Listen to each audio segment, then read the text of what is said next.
justice where shadows fall. We're breaking down barriers, answering the call.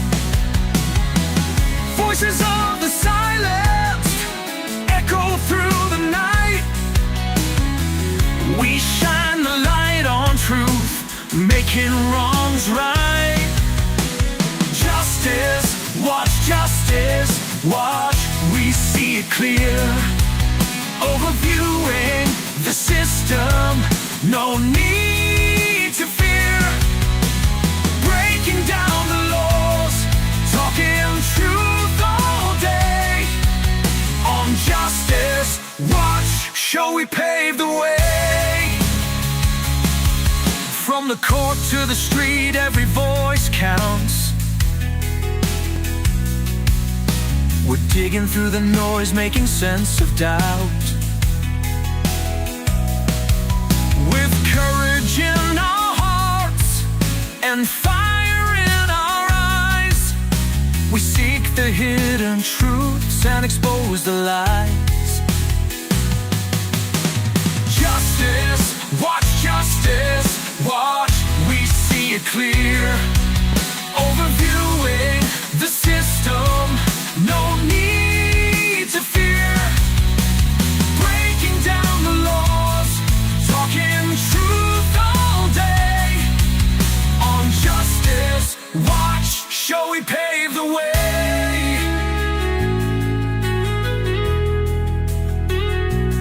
So let's march together with the sound of change. Through the trials, tribulations, we rearrange. With each episode, know that we'll stand strong. To the beat of justice that goes on and on. Justice, watch. All right, everybody, welcome. So we're doing this live tonight because an interesting theory was brought to my attention by my good friend, the defense rest, Jodie Bolt, over there in Australia. And she brought to me a theory that I've been investigating. And I wanted to bring these findings out right away because I think she may have found possibly a very good explanation for what happened to Michael Cochran. And that this could be one of those instances in life where it was just a culmination of bad acts as far as the Ponzi scheme was concerned, intersecting with Michael Cochran's illness brought on by his steroid use. And it all just kind of formulated the perfect storm here that led to her being brought to trial. So we're going to test this out. I have done a investigation into this, looking into the testimony, looking into everything that's been presented so far. We're going to be on a 3-day break from the trial. I'm going to bring that to you here. And in the process, we're going to be kind of reviewing what's happened in the case. So we're not going to be on too long, but I wanted to bring this out so that those of you out there who might have experience in this can weigh in as well. Does this theory solve this case? Could this be the answer that makes sense? Because one of my issues with this case so far, and again, for those of you not familiar with the case that we're talking about here, we're talking about the Natalie Cochran case that's going on right now in Beckley, West Virginia, my state. It's in my neck of the woods. This is a case that originates back to 2019, and this is a situation where where this lady is being charged with unaliving her husband. The allegations are that she was running a Ponzi scheme on the back of his business. He was a businessman who apparently did things with running, I think there was some sort of technology. He was a technology guy, and he got government contracts, or at least this is what he believed was happening. And he was getting contracted work through the government, and then he was supposed to be fulfilling those contracts and doing whatever work it was. And his wife and himself saw an opportunity to get investors on the backs of these government contracts. They went to their family, their friends in the community of Beckley, West Virginia, and Charleston, West Virginia, and collected a good deal of money, a couple of $1 million. And they apparently, um, if you're talking to the state, Michael had no idea that these contracts were not actually being gotten, and Natalie, who was a pharmacist who then retired for being a pharmacist to run this business for her husband, allegedly Michael, who's running the business in the first place, doesn't do any checking, isn't looking in the back end of anything. He's just letting her run this thing. No one's sure what he's doing, because if these contracts aren't being fulfilled, he's not technically doing any work. So that's another problem that the state has in this case, is the idea that Michael Cochran, had no idea that these contracts weren't real, and he's allegedly going out there doing what work? I mean, how does this work? He's the one that's supposed to be fulfilling them. So anyways, the idea here is that these contracts are not real, and she's collecting money, and she's basically running a Ponzi scheme. She's getting money from A and using it to pay back B, and this thing gets out of control. The government shuts down. They're spending money. They're not actually doing the work. It's really unclear exactly how she would have been doing this without Michael knowing. But that's what the state of West Virginia says was going on. They put up investigators from the Ponzi scheme who've come in and suggested there were text messages and things that suggest that Michael might not have known what was going on. So then we get to the really bizarre thing. She's relying on Michael and his business to run this Ponzi scheme. So for reasons really not known, that don't make any sense yet, because the state hasn't made it make sense, she decides, because allegedly Michael was getting suspicious, she decides she's going to off Michael. So now the whole business falls apart. It doesn't get her any more money. Now, and the investors are going to want to definitely pull their money out, which is exactly what happens. And on the back of his death, federal investigation comes, and this thing gets uncovered. She's doing 11 years for the Ponzi scheme now in federal prison. And suddenly they exhume the body of Michael, and they get this wild and crazy theory that she, as a pharmacist, decided to inject him with insulin, bottom him out, leave him in the house, call friends, leave him in the house all day to bottom out. And then he's taken to the hospital where he dies. Now, leading up to this, as we're going to see when we go through the testimony, he was having health issues. Now, Michael was also a bodybuilder. He was a really strong dude. He was in tough man competitions. He was in mutter man competition. He was an all around tough guy, all around big guy, and he was very built. And he bodybuilded. He used supplements. I think they said somewhere in the neighborhood of 30 to 40 supplements a day. He was also using anabolic steroids. And that testimony has come out through the testimony of friends, his children, both his daughter and his son testified. And it is inside of this that the defense right now is suggesting that something in his substance abuse, that there was also benzodiazepines, which I think is like something similar to Xanax and stuff like that. They were found in the system at the hospital. The suggestion is by the defense is that something in those supplements, he was abusing steroids, he was abusing supplements, something in that caused whatever condition he had that he died.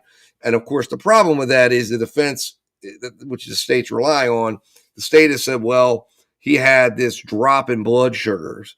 When he got to the hospital, he went from his wife said his blood sugars were at 145 at 3 p.m, and he's at 21 at like 7 o'clock when he's unconscious and brought into the hospital. Never wakes up again, lasts for about 5 more days, but ultimately passes away. He's 30, I believe he was 38 years old. So he's a young man.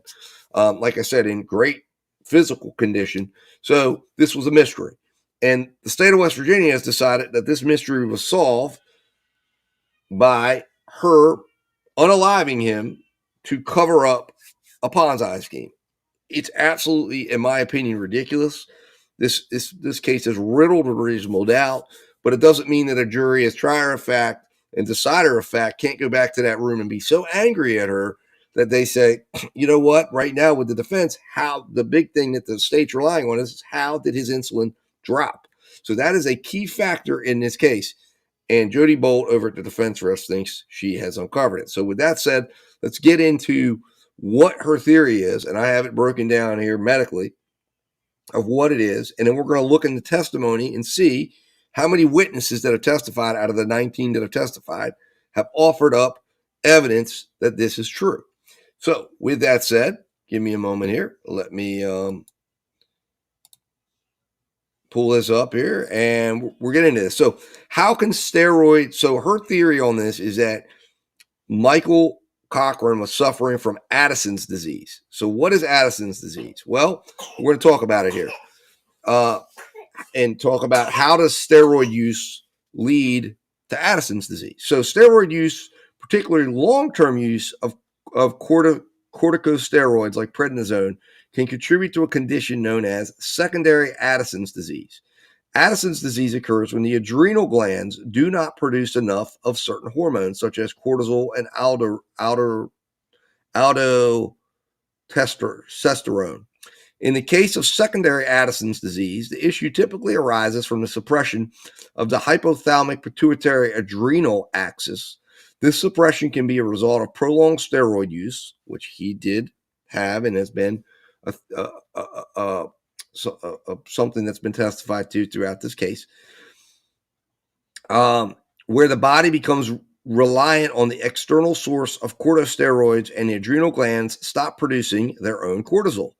If the steroids are abruptly stopped, the adrenal glands may not resume normal cortisol production right away, leading to symptoms of Addison's disease, which can include fatigue, weakness, weight loss, and low blood pressure. However, Addison's disease itself is generally caused by other factors such as autoimmune disorders, infections, damage to adrenal glands, rather than directly by steroid use. The steroid use only contributes to secondary Addison's in cases where the body's own cortisol production is affected. So Jodie's theory is that his use of steroids contributed to him developing secondary Addison's disease. Now, is it deadly? Yes, Addison's disease can be dangerous and potentially life-threatening. It is not, if not properly managed. The adrenal glands are responsible for producing important hormones like cortisol and aldosterone, which help the body manage stress, regulate blood pressure, and maintain electrolyte balance. When these hormones are deficient due to secondary Addison's disease, it can lead to serious complications, especially during times of stress like illness, injury, or surgery. Now remember, he had back surgery, which is when he would have stopped using these steroids, which would have given the time for this to develop. He also had exposure to mold, which would have also caused for some of this to develop. So potential life-threatening complications include Addisonian crisis or adrenal crisis. This is a medical emergency that can occur when cortisol levels drop sharply, and symptoms can include severe weakness, confusion, nausea, vomiting, low blood pressure, loss of consciousness if untreated. An Addisonian crisis can lead to shock and death, and that's what Jodie believes happened here. Electrolyte imbalances, a lack of aldosterone, can lead to dangerous imbalances in potassium and sodium levels and may result in dehydration, low blood pressure, and even heart problems. And it can also result in hyperglycemia. Cortisol helps regulate blood sugar levels, so deficiency can lead to dangerously low blood sugars, which can cause weakness, confusion, seizures, and even coma, which is exactly what he was suffering from: seizures, confusion, weakness, not knowing where he's at. Because of these risks, for individuals with secondary Addison disease to work closely with a healthcare provider to manage their conditions, including the use of synthetic corticosteroids to replace hormones in their adrenal glands that their adrenal glands are no longer producing. Does secondary Addison's disease cause low blood sugar? Yes.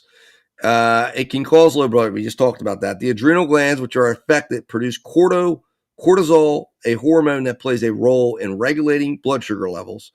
Cortisol helps maintain stable blood sugar by promoting glucose production and preventing excessive insulin secretion. In secondary Addison's disease, the lack of cortisol production can disrupt this balance, making it more difficult making it more difficult for the body to maintain normal blood sugar levels, especially during periods of stress or fasting.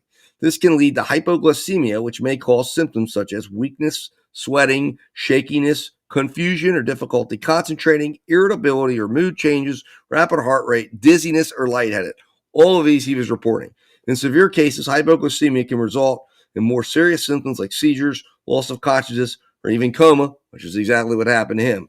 Managing secondary Addison's disease with appropriate hormone replacement therapy helps to stabilize blood sugar levels and prevent hypoglycemia. If you're experiencing symptoms of low blood sugar or have concerns about your condition, it's important to consult with a healthcare provider. So there you have it, guys. That's the base level of what we've got to consider here. And when you look at this, and we're going to talk about the testimony and what supports it and what doesn't. Now, I'm going to have to make this the part one. Hold on one second, buddy. Hold on one second. I'm live, yes. So hold on. I'm going to have to make this a part one because I've got to go. I'm being contacted right now, so I've got to make this a part one. But this is the introduction to this, and we're doing a part two, and part two is going to be breaking down the testimony in support of what you just read here. So this is the overall theory Jodie Bolt has. We're going to be looking back at the testimony. I've got it broken down to see, does it support this? But if you're reading this, if you've been following this trial, then you will know that all of these things absolutely are present or were present in this case. So this again, it's pretty exciting here. So anyways, with that said, guys, be on the lookout. I'll be back live for second half of this. I'm sorry for cutting this short, but I'll be back live here in a little while with a second part. Talk to y'all soon. All right. Sorry, guys. Actually, false alarm. Everybody left, but I'm still going to stay live here because I'm going to get this recorded. But I'm not having to leave like I thought I was going to. So anyways, where we left off here, that's a good part one. I'll edit that little bit out when this thing goes into the video section here. But this is the overall theory that Jodie Bolt has. So the next step that we're going to do is, as promised, is going to be breaking down the individualized testimony here. And we're going to go through it, and we're going to go through the testimony of, hold on here.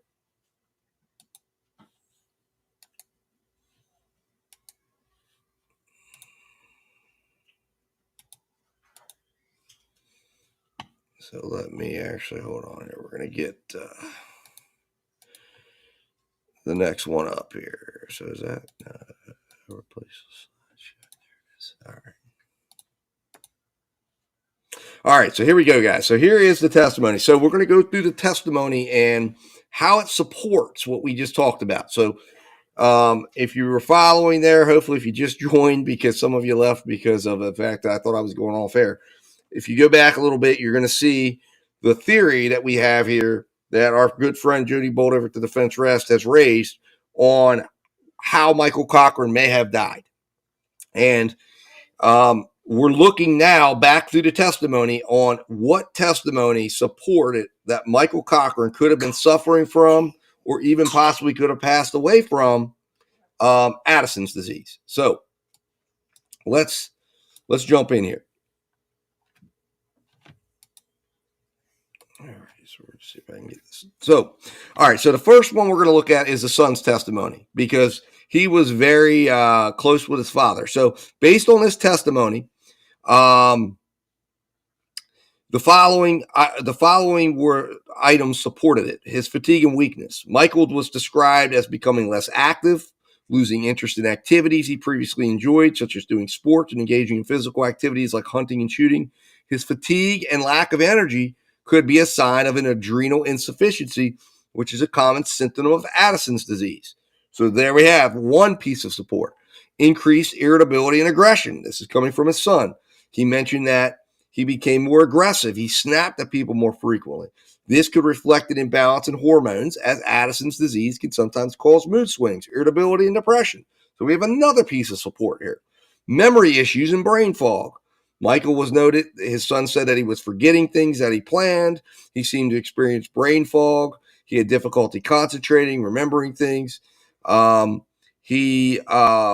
This could be a sign that he had, due to the low cortisol levels, that Addison's disease will create, that it was affecting his brain function. Physical discomfort. He didn't verbally complain about being in physical pain. The witness did mention that he appeared perfectly okay, but he became less happy over time. So the lack of cortisol that's being produced can cause muscle weakness, low blood sugar, which is what ultimately we believe, or the state says he died from or causes problems, and other discomforts, which may manifest in his depression and lack of interest in activities. His loss of appetite and weight loss, while not explicitly stated, those are symptoms that, again, that could be present in hypotension. So that would be, now that was mentioned in November, okay, where he had issues with his blood pressure that led to him being in the hospital, and the son touched on that. So the son definitely brings up, again, several things that align with his father suffering from Addison's disease.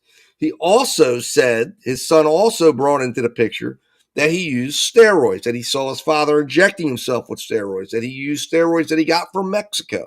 So the steroid abuse, again, would have led to, and this is something that when we see Dr. Krieger testifies, and we're seeing there, that she actually excludes the possibility of steroids. She says she didn't see evidence of steroid use, but we know, as the defense is put on now, everyone close to Michael Cochran knows he used steroids. And I actually applied an analysis to say, if you take her testimony and apply what she said with steroid use, would it have been consistent? Would it say that his death was consistent with him having suffered from Addison's disease? And you're going to see the results of that here, that yes, it would have been. So the next testimony we're going to look at is Penny Lowry. Now, Penny Lowry was Natalie's sister. She says that Michael would say he couldn't think clear. He wouldn't remember things. He seemed to be foggy all the time. So if you go back and watch her testimony from today, you'll see that in there at the time stamp 657 into her testimony. This could suggest cognitive issues, which can sometimes be related to Addison's disease. And that suggests that he was having confusion and difficulty concentrating. Also said that Michael said he felt dizzy often. He had trouble thinking clearly, which again is symptoms of an adrenal gland disorder. She observed that he had episodes of throwing up, which she thought might be seizure activity. So vomiting, dizziness, seizure activity, sudden worsening of symptoms, all could be indicative of Addison's disease. Penny states that Michael seemed different, more angry, had memory problems. And again, this is at 8:16, 8:49 in her testimony. These cognitive and emotional disturbances are symptoms that could be seen in someone with untreated Addison's disease. She observed that Michael's health was worsening over time. She recalls his condition seemed to get worse than improve, particularly after an episode in November 2018 when he was hospitalized. She mentions the experiencing of dizziness, feeling foggy thinking, even after he was hospitalized and then discharged. And then he was in an ongoing health decline, which led to chronic fatigue, weakness, and lack of clarity in thinking. All of these are possible signs he was suffering from Addison's disease. Okay. And with his exposure to mold, with his back surgery, the back surgery specifically would have stopped him from using steroids, allowing the room for this to possibly develop. And then on top of that, the steroid use could mask then the worsening of this, but then with his having been exposed to mold would have introduced the potential stress to his system that would have caused the worsening of these symptoms, which could have then and then, of course, you add in the stress of running a Ponzi scheme. And now we're looking at the Ponzi scheme. Yes, it caused Michael's death, but it didn't cause his death because his wife wanted to kill him. It caused his death because the stress he was under caused his Addison's disease to worsen, caused those symptoms to worsen, and then caused him to go into an adrenal crisis, to which he collapses in his kitchen, to which he then falls. And on top of that, part of his bodybuilding regimen, as you're going to see the defense already alluded to in cross-examinations and probably will allude to in his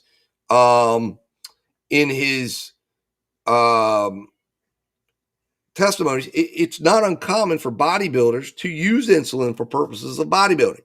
And that is actually written into one of the medical manuals and studies that was brought to Dr. Urabi in his cross-examination. So here we have literally, I mean, when this goes to the jury, how can a jury come back and convict this woman of anything beyond a reasonable doubt? We don't know. And all the tests that could have been done weren't done. And then the body was buried. And then eventually it was exhumed. And then all we find out is we can never know. So that's the textbook definition of reasonable doubt. And that's all of the state's experts. We haven't even talked about the defense's experts that will testify next week. So, Penny describes a moment where Michael collapsed and was taken to the hospital, noting he was severely sick and later appeared to be even angrier than usual. The collapse, especially if accompanied by symptoms, could indicate an Addisonian crisis, which requires immediate treatment with cortisol. So, all of these things are, again, in her testimony, lots of evidence there. Now, his daughter testifies. She says there were symptoms of fatigue and irritability, described him as being very agitated, suffering from headaches, dizziness.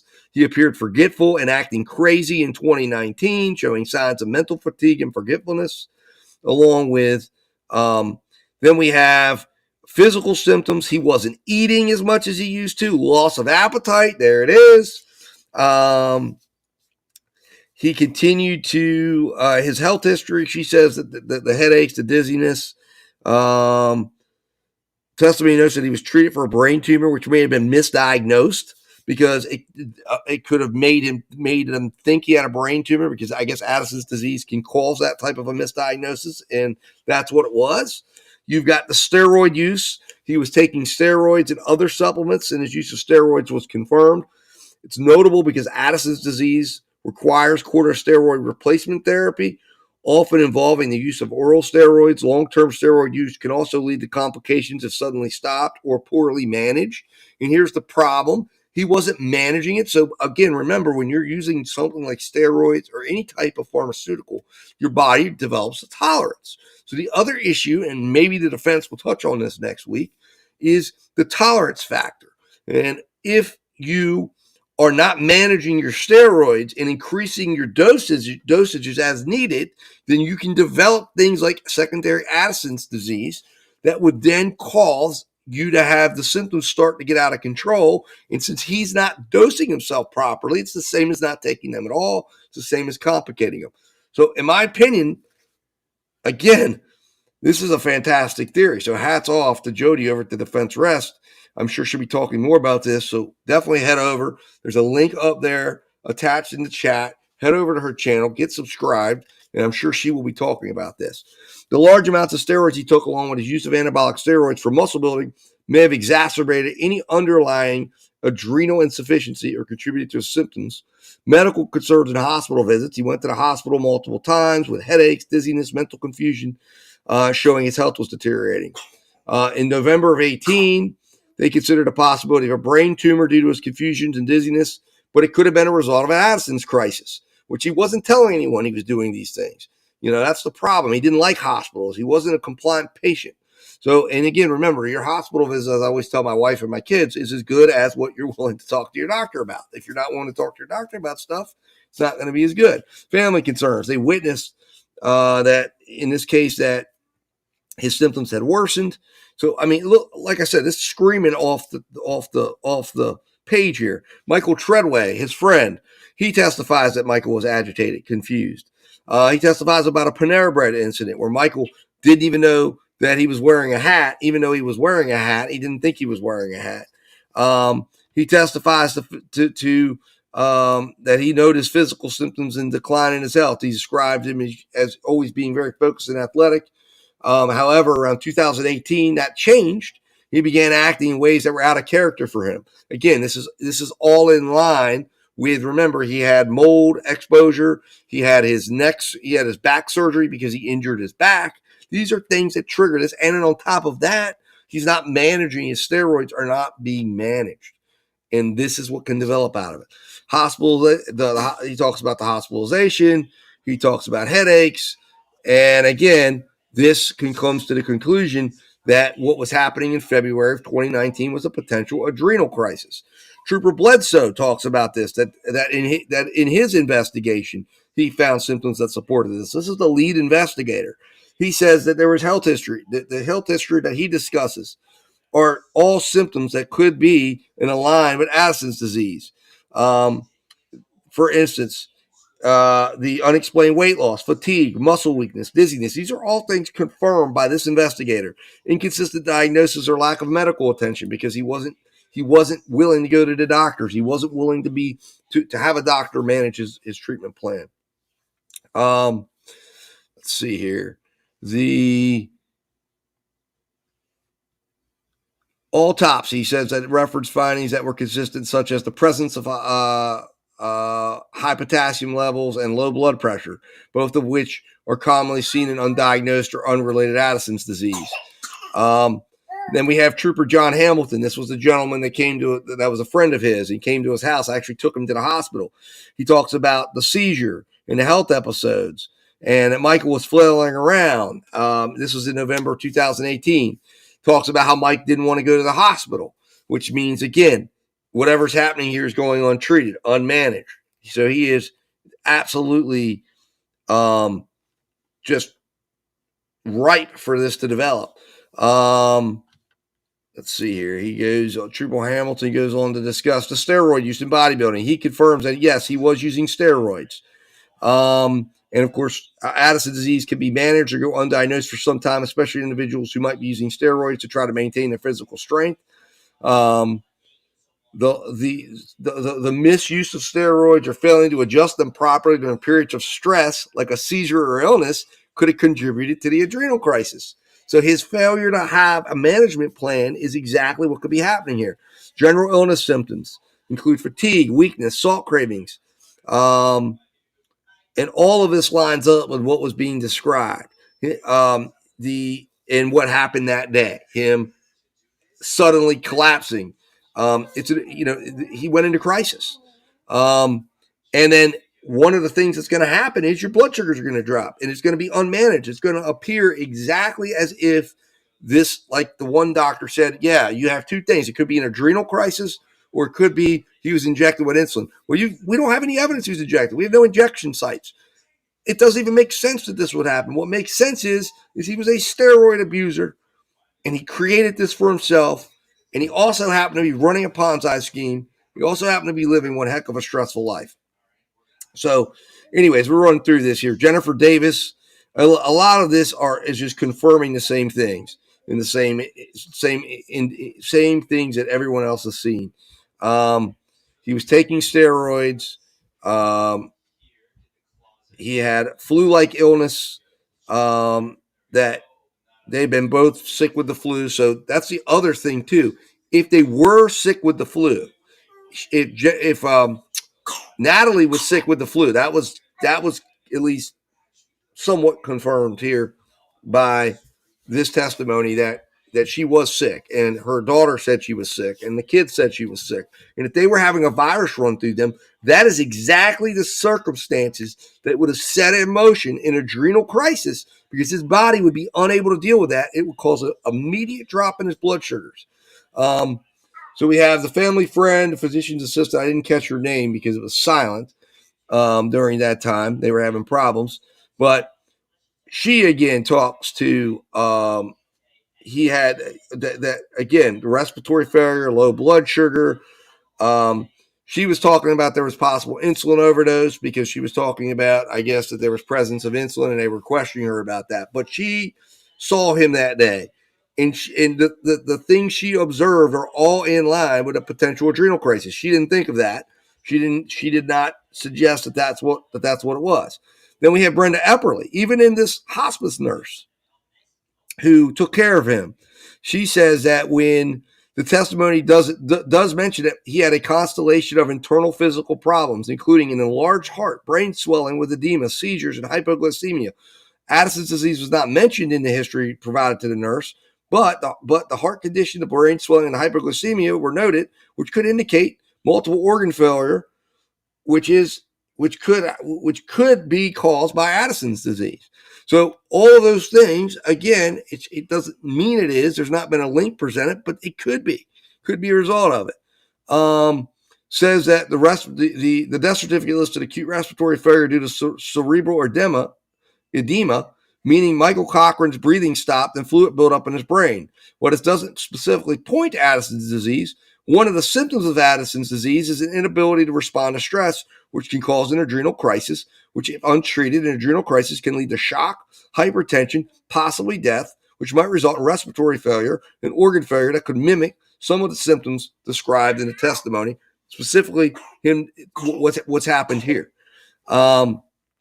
She heard moaning, signs of discomfort, and all of this could be because he was in crisis and having problems. And then we go to Jason Bowen, again, another kind of redundant witness with confirming all of the things that happened. He talks about what he witnessed, the collapse, the not being fully awake, going into what looked like seizures. Look, you could see so many witnesses have corroborated the symptoms matching Addison's disease. What's going on, defense rest? Defense rest is in the house. Well, not only that, Hannah B, not just pointed out in closing, they've got to make sure their experts talk about this. Dr. Krieger.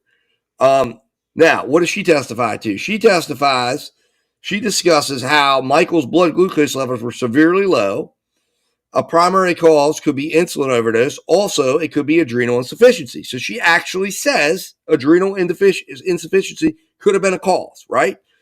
And when you take into account that the factors to get to an adrenal insufficiency were present, that is absolutely 100% reasonable doubt.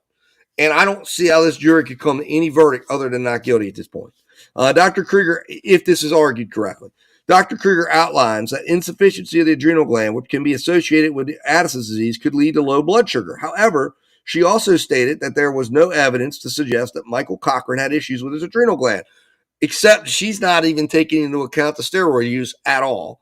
And she, of course, is relying on the 7-week-old body where she wasn't able to make any conclusions one way or another. She acknowledges that it's a cause of hypoglycemia, and the fact that it was not definitively ruled out leaves open the possibility it could be. So the fact that it's a possibility, even by this doctor's testimony, I think is enough. Yes, I did, defense rest. I'm going to talk to you about that offline. But yes, I did. Yes, I did. There was a noted low potassium level in Michael's blood, which can sometimes be seen in patients with adrenal insufficiency, including Addison's disease. This condition can cause an imbalance in electrolytes, which is often associated with low potassium levels. So that, again, right there, that is one of the things that it says we would be looking for, and there it is. Cortisol and white blood cell count explains how excess cortisol, which is produced by adrenal glands, can affect white blood cell counts. In patients with conditions like Addison's disease, the body may attempt to compensate by elevating cortisol levels, which in turn could explain elevated white cell count levels. There we go. Possibility of multiple insulin doses. Dr. Krieger also suggested the possibility of multiple insulin injections, which is a possibility, but you can't say beyond a reasonable doubt that that's what happened. Now, what I did is I asked the software, I said, assume that he's a daily steroid user. This is what it comes back with when it analyzes her testimony. Dr. Krieger, cortisol imbalance and elevated blood cell. Dr. Krieger mentioned when blood sugar levels drop significantly, hormones like cortisol rise to compensate, which can cause white blood cell counts to increase. So there's evidence right there that is exactly what was happening in this case, potentially. If Michael Cochran had Addison's disease, his adrenal glands would not produce enough cortisol, which could lead to an inability to properly regulate his blood sugar during times of stress, such as taking insulin or during illness.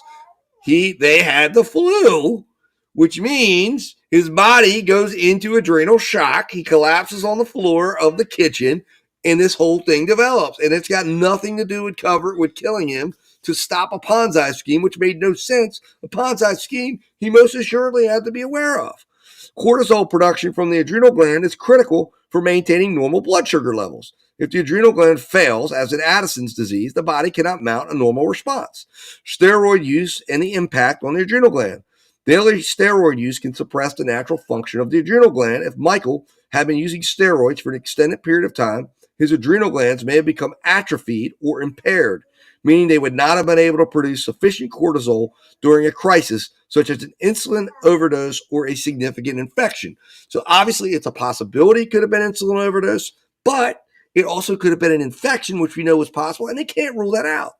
Dr. Kriegel disclosed adrenal insufficiency is a rare cause of hypoglycemia, and while she stated there was no evidence of adrenal issues in Michael Cochran, it is important to note that daily steroid use could have contributed to subclinical adrenal insufficiency or suppressed his body's ability to respond to stress.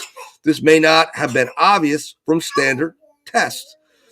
Hypoglycemia and lack of response to insulin. The testimony mentioned there was no liver issues, no history of alcohol use, no malignancy, and no evidence of autoimmunity contributing to low blood sugar in Michael's case. However, Dr. Krieger points out that adrenal insufficiency, as seen in Addison's disease, could have contributed to the hypoglycemia. There we go. It's right here in her testimony. So I hope the defense is going to address this with their experts, and I hope that they did not flesh this out in their cross, which is why it's concerning that maybe they're not focused on this, but they should be. If Michael's adrenal glands were not functioning properly due to steroid use or Addison's disease, his body would have struggled to raise blood glucose during hypoglycemic episodes. This could explain why his blood sugar dropped to critically low levels and the lack of response to conventional treatments. That's why it wouldn't come up. It was not because of multiple injections. It was because he went into an adrenal crisis, his blood sugars dropped, and it couldn't come up because of that. General symptoms of Addison's disease and hypoglycemia. While there is no direct evidence from the records to suggest Michael and Addison's disease, it is important to consider his symptoms. Chronic fatigue, weight loss, difficulty maintaining blood sugar levels are all common signs of Addison's disease. If Michael had been living with undiagnosed Addison's disease, it is plausible that his steroid use was masking the disease's symptoms, but under stressful conditions like an insulin overdose or an infection, his adrenal insufficiency became fatal. Elevated white blood cells, an infection. Well, Jamie, except she didn't leave him to die, so are we charging all the other people that came through that house? Okay, I mean, look at all the witnesses that we just went through that were at that house that day. We had a physician's assistant who didn't put him in the car. It wasn't until Hamilton came to the house and put him in the car. The issue is Michael didn't like going to hospitals. And when you're in a situation where you're trying to figure out, is this just an illness? Michael's going to be so mad. After he left the hospital last time in November, he was very upset with her. Okay. She did text a photo to the sister, and the sister, it wasn't done in a way of like, look, I want him to die. It was like, she was worried about him. What should she do? Some people, especially, were taking the fact that Michael, as testimony of his son, he was a very controlling individual. So her ability to just make the decisions wasn't there. It took Hamilton's coming in, taking control of the situation, and putting him in the car to do it. She was afraid. It makes no sense that she would just leave him in this house, call all these people over to see him. That's the problem. Now, had she just like never called anyone and didn't invite anyone over, then it might look differently. But you don't put him on display for the town to have state troopers come in, physician's assistants come in. I mean, she had 2 different state troopers come into the house and see him that day. Why in the world would you do that if you're trying to kill him? You would have just said, hey, I'm just going to leave, we're sick, we're not coming out. And then all of a sudden, she presents him to the emergency room, or she calls 911, or she calls one of those people and says, oh my God, I think he died, right? Then that would have looked suspicious. But she's bringing people over, showing that she's having confusion over what to do. And a lot of that, as explained by the other people, was he got so mad when he did not want to go to the hospital. The son said that, the daughter said that, the friend said that, and she just was, again, it's funny when people get into situations, especially people like, she's a pharmacist, and many might say, well, she should know, she's in the medical field. She should have been, well, those are sometimes the worst people to make decisions about their loved ones. The testimony surrounding Michael Cochran's death, so this is Dr. Kubitschek. He says, in Dr. Kubitschek's autopsy findings, he says that he saw, now this was 7 months after He says it's undetermined, right? He was the one that determined it was undetermined because of the fact that it had been decomposition had already begun. But they found an enlarged heart, which could be a potential sign of Addison's disease. He reviewed the records noting the hypoglycemia, the seizures, the cerebral edema. The toxicology report showed no alcohol, no drugs, no heavy metals. Although some of that could have, of course, dissipated due to the fact that it was 7 months after the fact. The cause of death was undetermined. So again, when you have an undetermined cause of death, that in itself is a reasonable doubt, and the state has to overcome that, and I don't think they have. And then we go down to Dr. Uribe, or Uribe, or however you want to say his name. He says in his testimony, he says hypoglycemia and refractory hypoglycemia. Dr. Uribe noted that Michael Cochran had significant hypoglycemia with a glucose level of 21, which is extremely low. He noted that it did not respond to the typical treatments, despite the administration of sugar, which is one of the keys that the state is relying on as saying he was administered multiple injections of insulin. However, a hallmark of Addison's disease is adrenal insufficiency, which could also be responsible for the persistent hypoglycemia.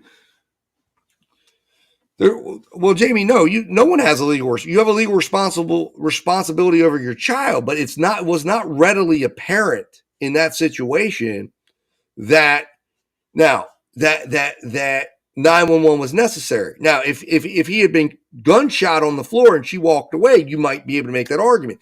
This is a subjective situation.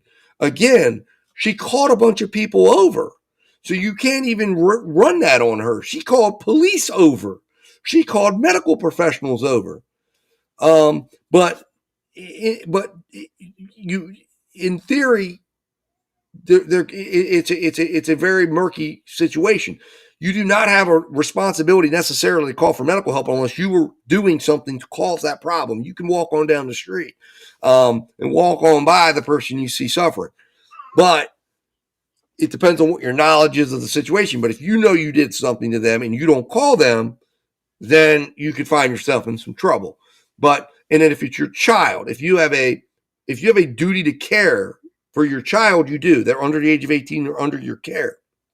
They're not recognized as being in a position to care for themselves. So you're overseeing their care. So when it comes to children, yes, you do have a duty of care. When it comes to your husband or an older person, it gets to be a murkier line. In the fact that he said he didn't want to go, she doesn't get to override that. If she knows he doesn't like hospitals, she doesn't get to override that. And no one can charge her with a crime because she respects his decision and he dies, right?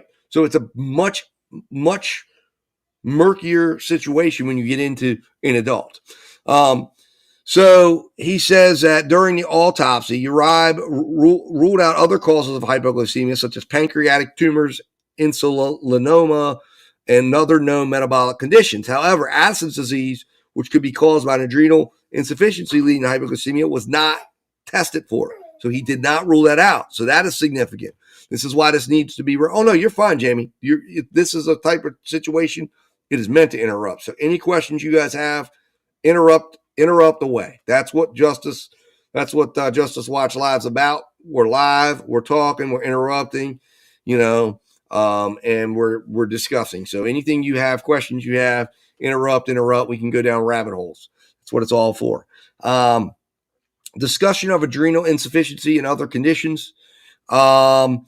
Uribe discussed adrenal insufficiency as a potential cause of Michael's hypoglycemia. While Addison's disease wasn't specifically diagnosed, he suggested that the adrenal insufficiency could contribute to the low blood glucose levels, and the lack of definitive tests postmortem made it difficult to rule out entirely.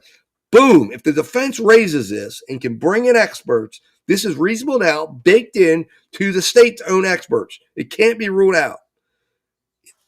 This is absolutely massive, okay? Lack of injection sites. There was no signs of insulin injections on Michael's body or C-peptides detected in postmortem, which would typically indicate insulin use. So there's not even signs that he used it. which they're trying to say was injected multiple times.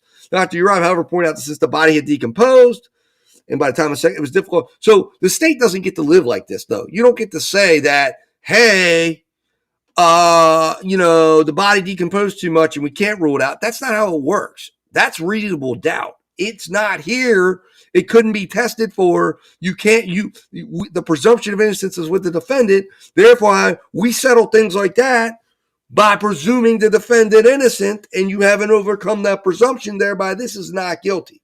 This should be a very easy not guilty. Lack of a conclusive cause for hypoglycemia. Uribe also emphasized that there was no clear single explanation for the hypoglycemia. While insulin use was suspected, other factors, including possible adrenal insufficiency, such as Addison's disease, could be involved. However, without further testing or confirmation, he could not rule out the possibility that Addison's disease contributed to the fatal hypoglycemia. Now, he didn't, I don't know if he mentioned it specifically, but he couldn't rule that out. It was not able to be ruled out. It was not tested for. Game over, like defense rest just said. Defense rest, I mean, I think what we've conclusively proven here in this little exercise that we just did, because that's the testimony out of all, the ones that overwhelmingly support this theory. I think it's done. This case should be done. This is an easy case, and if the defense brings it in, boom. But he didn't rule it out. He definitely said that adrenal insufficiency could have been a cause of this. There were no tests done for it. The defense has to develop this. They have to bring in an expert. They have to raise this as a defense, and then the state has to overcome it beyond a reasonable doubt. They are not going to be able to. This is custom made for not guilty. She should be walking out of that courtroom back to federal prison, and I think nobody should be concerned about that verdict, because that is the correct verdict, and that's what should happen here, and that's what I think is going to happen, and that's what I hope is going to happen. That's what I hope this defense is going to do, because this is what deserves to happen with this case. And of course, we're seeing. But defense rests. Hats off to you. So guys, I pinned it up top. It'll be pinned in the comment section of this video when it becomes a video for you guys to go check out Jodie over at Defense Rest and talk to her about this even more, because she's the one who discovered this, and she'll talk more about that, I'm sure. But I wanted to investigate it. I wanted to vet it. I wanted to see, did she have something here? And you know what? I did a deep dive investigation, dove deep into the testimony, and it absolutely supports it. And absolutely, this is it. This is the defense she needs. And this, if the defense uses this, if the defense goes this route, if the defense raises this, it's built into every single piece of testimony. Should be a not guilty verdict, guys. So with that, I'm going to leave you guys. I wasn't expecting to get through all the testimony. As you all know, I was getting contacted, but I did.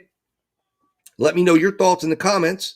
Let Defense Rest know by hitting the link in the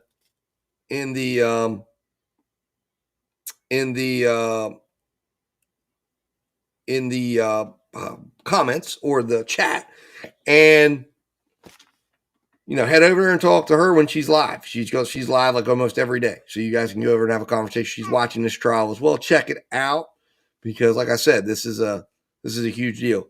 WD-40, I'd encourage you to go back and watch. I don't know if you've been watching this whole thing or not, but go back and consider what has been presented here, because I was thinking the same thing, okay, until Jodie brought this up. I was thinking that it was going to be tough. I mean, I was going to focus on the Pons eye, and it doesn't make sense, but I thought this is going to be so difficult, this whole insulin thing.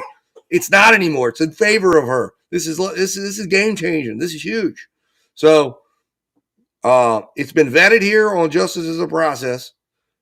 I believe this is it. This destroys the case. If this is presented, if the defense goes this route. Now, if the defense doesn't go this route and the jury doesn't understand this, it's going to be a very, very, very difficult situation for the defense. So, Jamie, you thought the testimony was really bad for who? The defense or the prosecution today? Because, I mean, I watched the defense. I watched and deep dived it. I deep dived it several different ways. And in my opinion, of course, it's viewed in the appropriate light. But I felt like it was not necessarily a bad day for the defense. I felt like they really put on some strong evidence. Number one, that Michael had to have known, especially when you listen to the one guy talk, that and you listen to the kids, Michael, given how he was, who he was as a man, as a parent, everything, he had to have known about this Ponzi scheme. Well, I don't think she dragged her kids up there. Her daughter's in college. I think her son's close to 18, if not 18 now. They wanted to testify. I don't think she dragged her kids up there. They wouldn't have testified if she went, especially with what they went through to cover the son's identity. Well, all of that's true. She's a bad person. Okay. She's a bad person. But the question is, were they both bad people? Were they both bad people? Were they both in it together? Because, when you live with somebody and you have a wife and you're spending all of that, and in this case, the wife was handling your business affairs, it's a little bit weird to think that Michael wouldn't have known, especially since he was the one doing the work on the contracts, and suddenly he's not doing any contractual work because the contracts don't exist. Doesn't make much sense to me that suddenly Michael now. But listen, she's serving time for what she's guilty of, and all of those things don't make her guilty of killing her husband, which, in my opinion, just doesn't make sense. This is a situation where you're a bad guy, and then something like this happens, and everybody assumes the worst. So, listen, is there sympathy that she's sitting in that chair going through this experience? No, it should be a lesson for everyone. You reap what you sow, right? And this is what she sowed. But at the end of the day, right? It's about what the state can prove and can't prove. Unfortunately, it's not about whether she was a good person or a bad person. She isn't a nice person. She isn't a good person. She isn't someone you should trust with a business. She isn't someone that anybody should hire and put in a position of trust in a business around money. She isn't someone anyone should trust at all. She needs to go get some help and figure out what the hell's driving her to commit all the fraud and do all these things that she's doing, because it's disturbing. She's got problems, but I don't think one of her problems is that she killed her husband. I just don't think that that's what happened in this case. So anyways, guys, I'm going to jump off here real quick. I appreciate everybody interacting. Defense Rest, check it out. Check out the Defense Rest. Jodie, great work on this. And let me know your thoughts in the comments, and we will go live again and talk about this. Rest assured, I'm definitely very interested in this. So it says, WD-40 says, doesn't matter if you knew, you don't kill your spouse. Blood sugar 21 is shocking. At the very least, negligent homicide if she watched him in a coma. Well, the issue is, WD-40, with what you're saying there, is that, and I don't know why your comment didn't make it into the actual thing. Again, you can see that there. But the thing is, she didn't just watch him die. There were state troopers, physician's assistants coming through that house who didn't do anything either. Okay. So hindsight's 2020. All of them look at this thing differently now. But the thing is, at the time, everybody knew Michael didn't like hospitals. Okay. And that's the problem. Everybody didn't think he wanted to go. And she clearly wasn't someone who was willing to make that decision. She needed someone else to make the decision for her, and Hamilton did, got him to the hospital, and he unfortunately passed because the hospital didn't understand what was actually happening here. And it explains why a 38-year-old man died. He used steroids, developed Addison's disease, had an adrenal crisis, and here we are. Anyways, guys, thanks so much for tuning in. Head over there to Defense Rest. Share your thoughts with her. Share your thoughts with me in the comments. And until we talk again, guys, let justice prevail. And I'll see you soon. In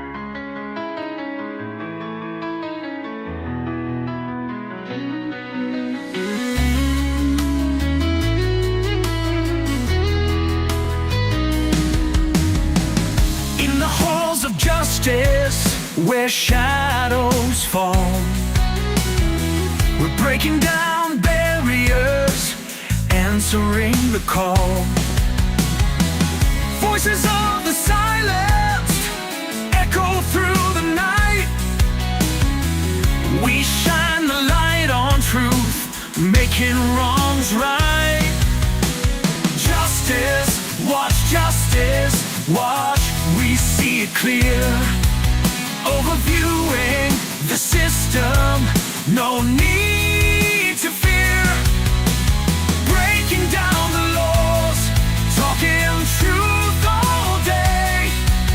On Justice Watch, show we pave the way. From the court to the street, every voice counts. We're digging through the noise, making sense of doubt. With courage in our hearts and fire in our eyes, we seek the hidden truths and expose the lies. Justice, watch, we see it clear. Overviewing the system, no need to fear. Breaking down the laws, talking truth all day. On Justice Watch, show we pave the way.